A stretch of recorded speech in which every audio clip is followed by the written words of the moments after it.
Hello students, हम पढ़ रहे हैं हमारा सिविक्स का 6 chapter understanding our criminal justice system. और आज का हमारा जो टॉपिक है वो रहेगा द रोल ऑफ जज। तो अब तक हम पढ़ चुके हैं पब्लिक प्रोसिक्यूटर का क्या रोल रहा है। एक जो है स्टोरी पढ़ चुके हैं जिस पर इल्ज़ाम लगा था शांति पर कि चोरी की है उसने, तो किस प्रकार से उसका मैटर जो है सॉल्व हुआ था, किसका क्या रोल था, वो सारा हम स्टोरी के अंदर पढ़ चुके हैं। तो आज हम जो है और डिटेल में पढ़ेंगे कि रोल जज का जो है वो क्या होता है। तो अब इसमें क्या बताया गया है, द जज is like an umpire in a game. जज का एक रोल होता है एक एम्पायर की तरह, जैसे किसी गेम में एम्पायर का जो रोल होता है वही जज का होता है। And conduct the trial impartially, जो भी ट्रायल चलता है कोर्ट के अंदर उसे बिल्कुल बिना भेदभाव के वो कंडक्ट करता है। And in an open court, और कोर्ट में सारी जो है एविडेंस वगैरह वो सुनता है। The judge hears all witnesses and any other evidences presented by the prosecution and the defense। जो जज है वो सभी एविडेंसेस जो प्रेजेंट किए जाते हैं, चाहे वो प्रोसिक्यूशन के द्वारा प्रेजेंट किए जाएं या चाहे वो डिफेंस के द्वारा किए जाएं, उन सबको वो सुनता है। द जज decides whether the accuse person is guilty और इनोसेंट। अब जो जज है वो निर्धारित करता है कि जिस पर्सन पर इल्ज़ाम लगा है वो व्यक्ति दोषी है या इनोसेंट है। ऑन द बेसिस ऑफ, किस आधार पर वो डिसाइड करता है, the evidence presented and in accordance with the law, कानून के अकॉर्डिंग, और जो भी एविडेंसेस प्रेजेंट किए जाते हैं उसके आधार पर वो ये डिसाइड करता है कि ये पर्सन दोषी है या निर्दोष है। If accused is convicted then the जज प्रोनाउंस द सेंटेंस। अगर लगता है कि जिस पर दोष लगाया गया है ये दोषी है, तो ऐसे सबूत अगर मिलते हैं तो जज जो है सज़ा सुनाता है। He may send the person to jail, या तो वो पर्सन को जेल में भेज देता है, और इम्पोज अ फाइन, और बोथ, या फाइन लगा देता है या फिर दोनों ही चीज़ें की जाती हैं, depending on what the law prescribe. और ये किस बात पर डिपेंड करता है कि कानून क्या कह रहा है उसके अकॉर्डिंग। नेक्स्ट है आपका what is the fair trial. Fair trial क्या होता है। Let us for a moment imagine what might have happened if the जज decided to try Shanti's case very differently. अब कह रहे हैं कि एक मिनट रुक कर अगर हम ये सोचें कि क्या होता अगर जो जज है वो डिसाइड करता शांति के केस को बहुत ही डिफरेंटली लेता, डिफरेंट तरीके से उसको हैंडल करता। What if the court did not give a copy of the chargesheet, अगर जो कोर्ट है वो किसी भी चार्जशीट की कोई कॉपी ही प्रोवाइड ना करवाती। And statement of the witness to Shanti, और कोई भी स्टेटमेंट की कॉपी ना प्रोवाइड करवाती कि जो क्या गवाही दी है शांति ने। What if he held the trial in a secret location where neither Shanti nor Sushil were present. और क्या होता अगर वो जो है ट्रायल को एक सीक्रेट लोकेशन पर करती जहाँ पर जो है ना तो सुशील होता ना ही शांति होती। What if he did not give Shanti's lawyer, तब क्या होता अगर वो शांति को कोई लॉयर ही ना देती, क्योंकि शांति ने तो ये कहा था ना मेरे पास पैसे नहीं है लॉयर करने के लिए।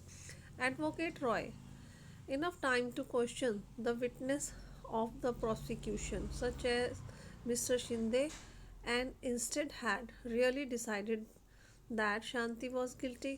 तो अगर एडवोकेट जो रॉय है जिसको कि क्वेश्चन करने का पूरा टाइम दिया गया विटनेस से, तो अगर मतलब कि वो क्या होता अगर उसको पूरा टाइम ना मिलता, और फिर क्या इसकी बजाय अगर ये कह दिया जाता कि मिसेस शांति जो है वो दोषी है।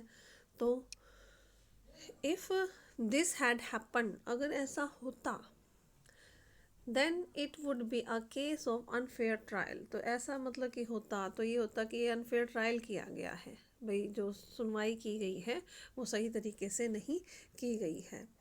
There is this is because for a trial to be fair, इसलिए जो ट्रायल होना चाहिए वो फेयर होना चाहिए। Several different procedures have to be observed, बहुत सारे जो अलग अलग प्रोसीजर्स होते हैं उनको भी ऑब्जर्व किया जाता है। Article 21 of the constitution that guarantees the right to life state that a person's life or liberty can be taken away only by following a reasonable and just legal procedure. अब वो जो article 21 जो है हमारे constitution का, वो guarantee करता है किस चीज़ की, राइट टू लाइफ की।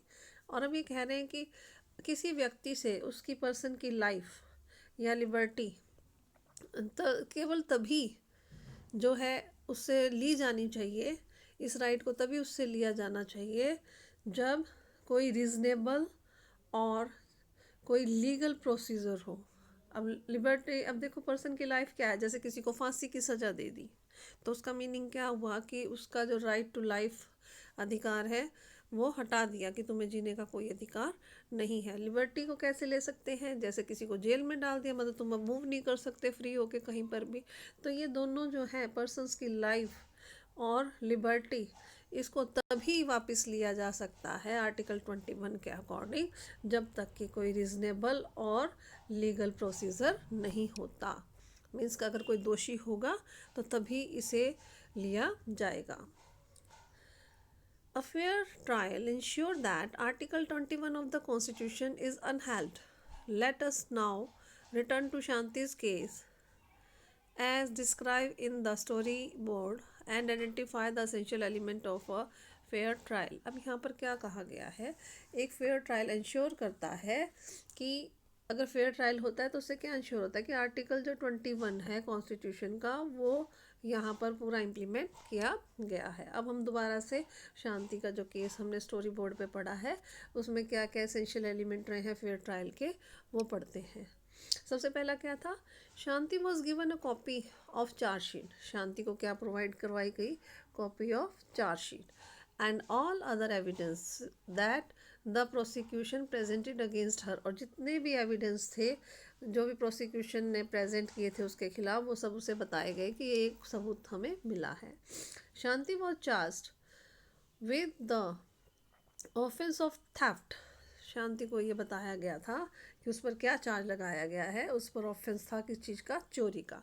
दैट वॉज डिफाइंड, ये भी बताया गया as a crime in the law. अब थेफ्ट क्या है, क्राइम है लॉ में। The trial was held in an open court. जो ट्रायल थी उसको ओपन कोर्ट के अंदर किया गया। इन पब्लिक व्यू, लोगों के मतलब अपने जो क्या व्यू हो सकते हैं लोगों के सामने, भाई लोग अपना बताए भी हाँ ठीक है या गलत है, भाई लोग अपना डिसाइड कर सके, इसलिए ओपन कोर्ट में इसको किया गया। उसका जो ब्रदर था सुशील कुड अटेंड द कोर्ट, उसने भी कोर्ट में पेश हुआ, आया, उसने सारी हियरिंग क्या क्या बातें हो रही सारी सुनी उसने वहाँ पर, जितनी भी हियरिंग्स वहाँ पर हुई। The trial was held in the presence of the accuse. जो ट्रायल था उसको किया गया एक्यूज के सामने, मतलब जिस पर दोष लगाया गया था शांति के सामने सारा ट्रायल किया गया। Shanti was defended by a lawyer. Defended होता है बचाव किया गया एक लॉयर के द्वारा शांति का।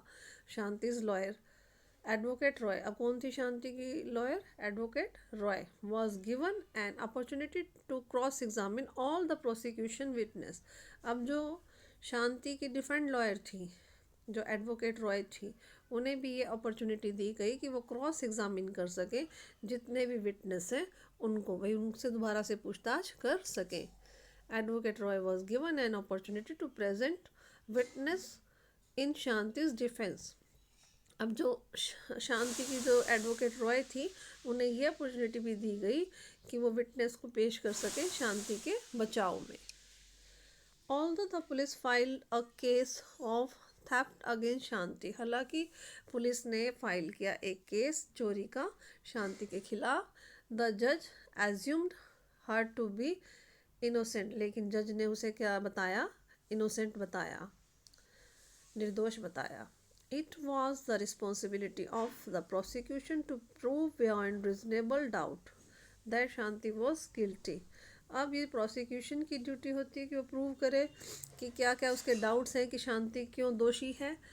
उसको जो डाउट है भाई उनको लगता है ये दोषी है तो उसको प्रूव करो, ठीक है। In this case the prosecution fail to do so. इस केस में क्या हुआ, जो प्रोसिक्यूशन था वो फेल हो गया था शांति को दोषी साबित करने में। It is significant that the judge decided the matter only on the basis of the evidence before the court. अब ये भी महत्वपूर्ण है कि जो जज है वो डिसाइड करता है किसी भी मैटर के बारे में सिर्फ किसके आधार पर कि क्या सबूत हैं, कोर्ट के सामने क्या सबूत रखे गए हैं, उसके अकॉर्डिंग ही जज डिसाइड करता है। द जज did not jump to the conclusion that Shanti was a thief just because she was the poor maid servant. अब जो है एकदम से जज ने ये कंक्लूजन नहीं निकाल लिया, निष्कर्ष नहीं निकाल लिया कि शांति क्या है, थीफ है, सिर्फ इसलिए कि वो एक पुअर घरेलू नौकर है।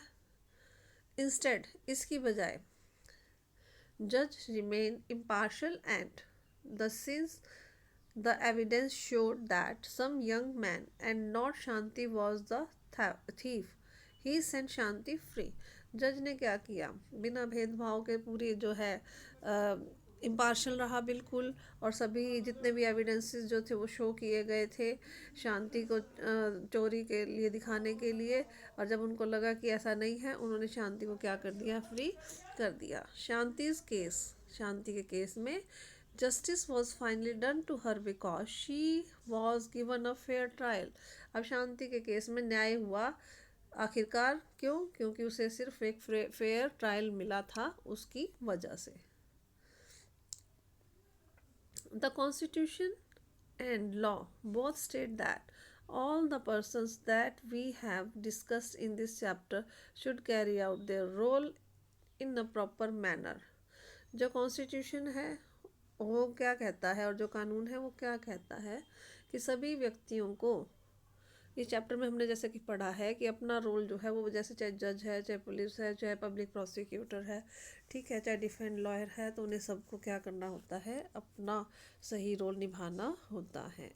What this meant is that, इसका क्या अर्थ यह है, they all need to work to ensure that every citizen irrespective of their class, caste, gender, religion and ideology background gets a free trial when accused। अब इसका अर्थ क्या हुआ कि सभी को ज़रूरत है ये इंश्योर करने की, हर सिटीज़न को, चाहे वो किसी भी क्लास का हो, किसी भी कास्ट का हो, जेंडर का हो, धर्म का हो, आइडियोलॉजी चाहे सोच उसकी कैसी भी हो, किसी भी आइडियोलॉजिकल बैकग्राउंड का हो, वो उसे फ्री ट्रायल मिलना चाहिए जब वो उस पर कोई आरोप लगा हो।